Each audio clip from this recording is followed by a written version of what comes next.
minutes. Thanks, Emily. About 2 minutes after 6 here on today's TMJ4. Let's start with some Packers extra football season. Obviously here, boyfriends and husbands, well, they say they'll be disappearing into their man caves for much of the weekend. So what can you do to keep your significant other from feeling like a third wheel on game day? Where Jonah Kaplan is joined by a relationship expert to talk more about this. Hi, Jonah. Hey guys, I don't know, we shouldn't just pick on the women. I mean, they're not the ones that just talk, they love football just as much as men. At least that's what I'm learning here in Packers country. We've got to talk about football and relationships, because with football being such an integral part of life here, what does it mean when there's a loss and a win, and how do we just manage those frustrated feelings after a game like that? We have Emily Fry here who came in. She's part of a worldwide dating, I'm not going to call it a website, because this was even more old school and professional than that. It's called It's Just Lunch. So, Emily, football relationships, these things really are intertwined. They are. And there's a lot of things that women can do to be a little more involved in the game. I think the days of women feigning ignorance over football and how it's played are really falling by the wayside. It's just not really attractive anymore. So learning a little bit about the game will certainly help in the relationship, especially during this time when the men are pretty much attached to the TV during football season.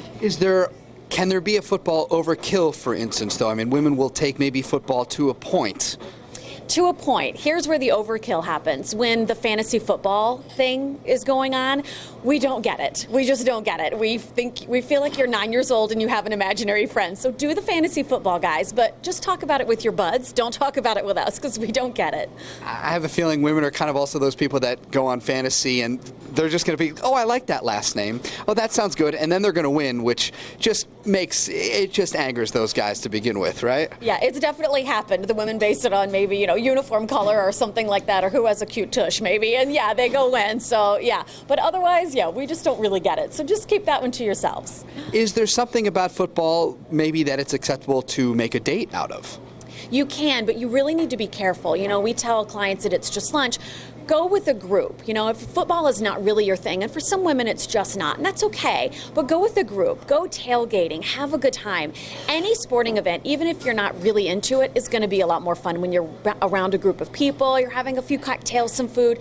Just don't overdo it, especially if you're starting out dating. You don't want to send that message you've drank too much and then you're getting crazy at the game. Just don't overdo it, not to mention it's only week 1. We've got 16 weeks ahead of us of football, and we've also got plenty more here with Emily, so make sure to stay with us live at daybreak, because next we're going to be talking about how to manage those frustrating feelings after a frustrating loss. Here on the East Side, Jonah Kaplan for today's TMJ4. All right, Jonah, thanks very much. It's now 6:05. This week we debut some new programming on today's TMJ4.